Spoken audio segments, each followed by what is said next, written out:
এই পর্যন্ত পিনিক পাইক কোনো একটি টপিক নিয়ে 3টি পার্টের বেশি ভিডিও তৈরি করেনি। তবে অপটিক্যাল ইলিউশনের 3টি পার্টে আপনারা চতুর্থ পার্টটি বানানোর জন্য অনেক কমেন্ট করেছেন। তাই বিশেষ করে আপনাদের জন্য নিয়ে এলাম অপটিক্যাল ইলিউশনের আরো একটি পর্ব। অনেকেই কমেন্ট সেকশনে আমার নাম ও আমি কিসে পড়াশোনা করি তা জানতে চেয়েছেন। আমার নাম ফাল্গুনী কর্মকার বৃষ্টি, আর আমি এ লেভেলের সেকেন্ড ইয়ারে পড়ি। আর আমার এ লেভেলের সেকেন্ড ইয়ারের প্রস্তুতি পরীক্ষাই এখন চলছে, আর তাই কমেন্ট সেকশনটি হ্যান্ডেল করতে একটু প্রবলেম হয়ে যাচ্ছে। আপনারা দয়া করে কিছু মনে করবেন না। আপনাদের প্রতিটি কমেন্ট আমার কাছে অত্যন্ত গুরুত্বপূর্ণ, আর আমার পরীক্ষা শেষে আমি আবার আগের মতো কমেন্ট সেকশনগুলোতে রিপ্লাই দেওয়ার চেষ্টা করব। অপটিক্যাল ইলিউশন অর্থাৎ দৃষ্টিভ্রম, অর্থাৎ সে সকল বস্তু বা সিচুয়েশন যেগুলোকে আমাদের চোখ বাস্তবের থেকে একটু ভিন্ন দেখে। এই অপটিক্যাল ইলিউশনের মোট 3টি প্রকার আছে, আর প্রত্যেকটি প্রকার ভেদেই 4 ধরনের আলাদা আলাদা দৃষ্টিভ্রম আছে। অনেকেই হয়তো ভাবছেন যে এই অপটিক্যাল ইলিউশন দেখে কি লাভ, এগুলো কেনই বা আবিষ্কার করা হয়েছে। আসলে উন্নত দেশগুলোর দিকে একটু তাকালেই বুঝতে পারবেন যে অপটিক্যাল ইলিউশন আসলে আজকের দিনের আর্ট বা শিল্প, তবে এর মূল উদ্দেশ্য হচ্ছে পিওর এন্টারটেইনমেন্ট। তবে দৃষ্টিভ্রমের এই আর্টটিকে আজকের এই 21st সেঞ্চুরিতে মানুষ কোন পর্যায়ে নিয়ে গিয়েছে তারই একটি ঝলক পাবেন অপটিক্যাল ইলিউশনের এই পর্বে।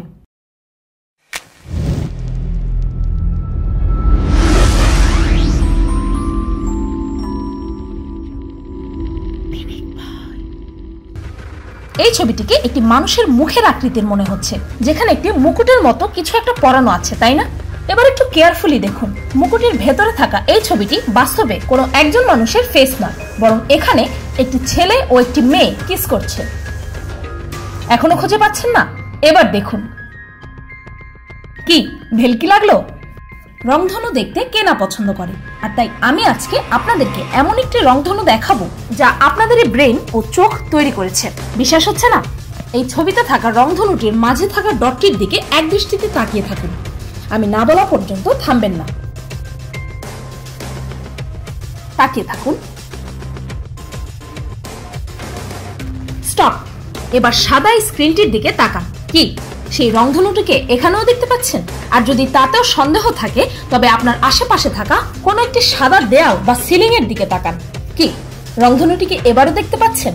এটি বাস্তবে আপনারই ব্রেইনের তৈরি একটি রংধনু। আসলে যে রংধনুটিকে আমি প্রথমে আপনাদেরকে দেখিয়েছিলাম সেটির একটি ইমেজ আপনার ব্রেইন সেভ করে রেখেছিল, আর সেটি এখন আপনাদেরকে দেখালো। স্ক্রিনে থাকা এই বক্সটির দিকে তাকান। কিছু দেখতে পাচ্ছেন? যদি কিছুই না দেখতে পান তবে এবার নিজের মাথা ওপরে নিচে বা ডানে বামে শেক করতে থাকুন। এবার কি কিছু দেখতে পাচ্ছেন? কে কে এই ছবিটিতে লুকিয়ে থাকা কার্টুন ক্যারেক্টার পিকাচুকে দেখতে পেয়েছেন? যে দেখতে পেয়েছেন তারা নেক্সট টাইম এই ছবিটি দেখলে সবার আগে পিকাচুকেই দেখতে পাবেন। এবার আপনাদেরকে এমন কিছু ছবি দেখাবো যেখানে লুকানো আছে আরো একটি ছবি, আর এটি হচ্ছে অপটিক্যাল ইলিউশনের আরো একটি প্রকার। এখানে আপনারা একটি হাতির ছবি দেখতে পাচ্ছেন, তাই না? এবার খুঁজে দেখুন তো এই ছবিটিতে একটি মানুষের চেহারা খুঁজে পান নাকি? এই যে দেখুন, আপনাদের চোখের সামনে এটি ছিল। তাও অনেকের চোখেই মানুষের এই ফেসটি তখনই ধরা পড়েছে যখন আমি এই ফেসটির ব্যাপারে আপনাদেরকে বলেছি। এমনই আরো একটি ছবি, এখানে একটি মানুষের ফেস বা চেহারা লুকানো আছে। দেখুন তো খুঁজে পান নাকি? আচ্ছা, আরো একটি হিন্ট দিয়ে দিই। ফেসটি ছবিটির ডান পাশে নিচের দিকে কোথাও আছে। এবার খুঁজে দেখুন তো কোথায় আছে সেই ফেসটি। আপনাদের সময় শেষ। এই হলো সেই মানুষের চেহারাটি। কি অবাক হলেন? চোখের সামনেই ছিল, তাও কেউ খুঁজে পায়নি। তবে এবার থেকে যখনই এই ছবিটিকে আপনি দেখবেন তখন প্রতিবার সবার আগে এই ফেসটির ওপর আপনার আগে চোখ পড়বে, আর এখন থেকে সেই চেহারাটিকে আপনি কখনোই ইগনোর করতে পারবেন না। এই ভিডিওটির ঠিক মাঝখানে এক দৃষ্টিতে তাকিয়ে থাকুন, কারণ এর পরেই আপনাদের সাথে মজার কিছু ঘটবে। তাকিয়ে থাকুন। আমি না বলা পর্যন্ত থামবেন না।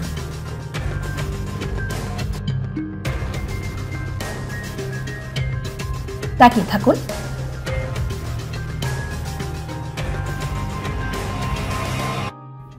স্টপ। এবার এই ছবিটিকে দেখুন। ছবিটি ঘুরছে, তাই না? যারা যারা এই অদ্ভুত দারুণ ব্যাপারটি দেখতে পেয়েছেন তারা নিশ্চয়ই আমারই মতো অনেক মজা পেয়েছেন, আর যাদের জন্য এটি কাজ করেনি তারা পুনরায় এটি ট্রাই করুন। এই ছবিটিকে দেখুন, তবে এবার ছবিটির মাঝে নয় বরং আপনার চোখ ঘুরিয়ে ঘুরিয়ে এই ছবিটির চারপাশে দেখতে থাকুন। দেখতে থাকুন। আমি না বলা পর্যন্ত থামবেন না। স্টপ। এবার ছবিটির সেন্টারে তাকান। অনেকেই দেখবে যে এই ছবিটি একটি পাখার মতো ঘুরছে। চাইলে ছবিটিকে পজ করে দেখতে পারেন। এখানে কোনো ধরনের এফেক্ট ইউজ করা হয়নি, এটি শুধুমাত্র একটি স্টিল পিকচার।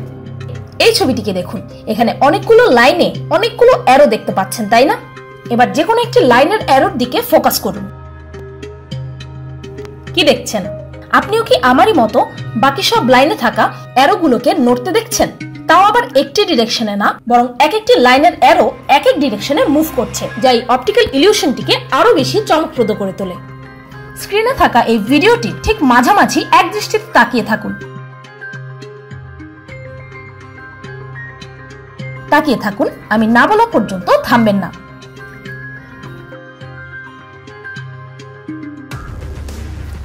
দেখতে থাকুন। স্টপ। এবার স্ক্রিনে থাকা এই লেখাগুলো পড়তে চেষ্টা করুন। কি দেখছেন? লেখাগুলোতে কেমন জানি একটা প্যাটার্ন দেখাচ্ছে, তাই না? অদ্ভুত এই ছবিটিতে আপনি কি দেখতে পাচ্ছেন? অনেকেই এখানে একটি বিদঘুটে ছেলেকে দেখতে পাবে, তবে আপনাদেরকে বলে রাখি যে এখানে একটি হাস্যোজ্জ্বল মেয়ের ছবি লুকানো আছে। যদি সেটি দেখতে চান তবে আপনার মাথা নিচু করে আপনার চিবুক, যাকে লোকাল ভাষায় থুতনি বলা হয়, সেটিকে আপনার বুকের সাথে লাগান, ঠিক এইভাবে। এবার এই অবস্থায় স্ক্রিনে থাকা ছবিটিকে দেখার চেষ্টা করুন। আর হ্যাঁ, এ সময় আপনার মোবাইলটিকে টেবিলে কোনো কিছুর সাথে ঠেক দিয়ে স্ট্রেট অবস্থায় রাখুন। আর যারা ল্যাপটপ বা ডেস্কটপে দেখছেন তাদের জন্য ঠিক আছে। এবার এই অবস্থায় স্ক্রিনে থাকা ছবিটির দিকে তাকান। কে কে ছবিটিতে থাকা মেয়েটিকে দেখতে পাচ্ছেন?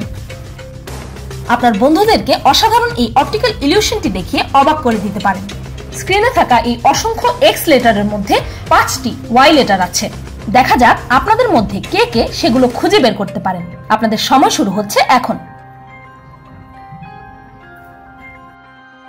স্টপ। এই দেখুন, এখানেই ছিল। আর যে যে আমার দেখানোর আগেই সবকটা ওয়াই খুঁজে পেয়েছিলেন তাদেরকে অভিনন্দন। এই ভিডিওটির মাঝের এই সবুজ ডটটির দিকে তাকিয়ে থাকুন। দেখতে থাকুন। আস্তে আস্তে কি পাশের সেই হলুদ ডটগুলো হঠাৎই উধাও হয়ে যাচ্ছে, আবার ফিরে আসছে? বাস্তবে সেগুলো সেখানেই স্থায়ী অবস্থায় আছে। চাইলে ভিডিওটির মাঝখান থেকে ফোকাস সরিয়ে দেখে নিতে পারেন। স্ক্রিনে থাকা এই ইমেজটিতে কিছু একটা লেখা আছে। এই ছবিটিকে যাদেরকে দেখানো হয়েছে তাদের মধ্যে 50% মানুষই এখানে কি লেখা আছে তা বলতে পারেনি। এই লেখাটিকে আমি পড়তে পেরেছি। দেখা যাক আপনাদের মধ্যে কে কে এই লেখাটিকে পড়তে পারেন। যদি পড়তে পেরে থাকেন তবে কমেন্ট সেকশনে জানান যে এখানে কি লেখা আছে। দেখা যাক কার কার উত্তর সঠিক হয়। স্ক্রিনে থাকা এই গিরগিটিটি কত রঙিন ও উজ্জ্বল, তাই না? কিন্তু এখানে কি কোনো প্রবলেম আছে? নেই না? আরো একবার ভালো করে দেখুন তো।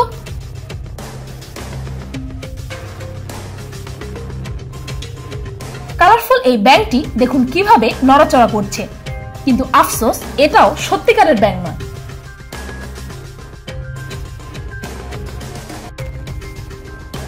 আর অসাধারণ ও সুন্দর এই মাছটির সম্পর্কে আপনার কি ধারণা? ধারণা যেটাই হোক, সেই ধারণা পাল্টাতে যে বেশি একটা সময় লাগে না তারই প্রমাণ এই ধরনের অপটিক্যাল ইলিউশন বা দৃষ্টিভ্রম। আচ্ছা, আপনি কি কখনো সময়কে দেখতে পেয়েছেন? অনেকেই হয়তো বলবে যে হ্যাঁ দেখছি তো, এখন তো 3টা বাজে, এখন 4টা বাজে। আমি আপনাদের ঘড়িতে দেখা সময়ের কথা বলছি না, আমি বলছি সেই সময়ের কথা যেটা প্রতি মুহূর্তে পাস হচ্ছে, বয়ে যাচ্ছে। সেই সময়কে আমরা কেউই দেখতে পাই না। কি অদ্ভুত, তাই না? আমরা সময়কে কখনোই দেখিনি, এমনকি এটির সম্পর্কে তেমন কিছু জানিও না, তবুও আমরা সবাই সময় ব্যাপারটিকে মেনে চলি। এও যেন এক ধরনের দৃষ্টিভ্রম। অপটিক্যাল ইলিউশনে মূলত যা হয় তা হচ্ছে একটি নির্দিষ্ট ইমেজ বা সিচুয়েশনের তথ্য আমাদের ব্রেন ঠিকভাবেই নেয়, তবে শুধুমাত্র সময়ের হেরফেরে কয়েক পিকো সেকেন্ডে আমাদের ব্রেন সেই ইমেজগুলোকে প্রসেস করতে ব্যর্থ হয়, আর তখনই আমাদের চোখকে ভুল সিগন্যাল পাঠায়, যার ফলে আমাদের দৃষ্টিভ্রম হয়। আর এই অপটিক্যাল ইলিউশনের পরপর সিরিজ করার একটাই উদ্দেশ্য, সেটি হচ্ছে আপনাদেরকে নির্মল বিনোদন দেওয়া, আর অ্যাজ ইউজুয়াল মজাগুলোর থেকে একটু ব্যতিক্রম কিছু দেখানো। এই অপটিক্যাল ইলিউশনগুলো আমাদের মস্তিষ্কে ও চোখে এক ধরনের পরিবর্তন ঘটায়, যার কারণে সৃষ্টি হয় নির্মল এক বিনোদনের। আর সবসময় মনে রাখবেন, এই বিনোদনই হচ্ছে আমাদের জীবনের অন্যতম অত্যন্ত গুরুত্বপূর্ণ এক জিনিস। তাই সবশেষে এই বলবো যে সব সময় আনন্দ করুন, আর যতটা সম্ভব হয় খুশি থাকতে চেষ্টা করুন, কারণ কথায় আছে না, আপ ভালা তো সব ভালা। আর আমি বলবো, মন ভালো তো সব ভালো। ভিডিওটি ভালো লাগলে একটি লাইক দিতে ভুলবেন না, আর যদি এই ভিডিওটির 5th পার্ট দেখতে চান তবে কমেন্টে লিখতে ভুলবেন না। আর আমার চ্যানেলটিকে সাবস্ক্রাইব করুন প্রতিদিন আরো অদ্ভুত ও মজার সব ভিডিও দেখতে। আজকের মতো এই পর্যন্তই, দেখা হচ্ছে পরের ভিডিওতে।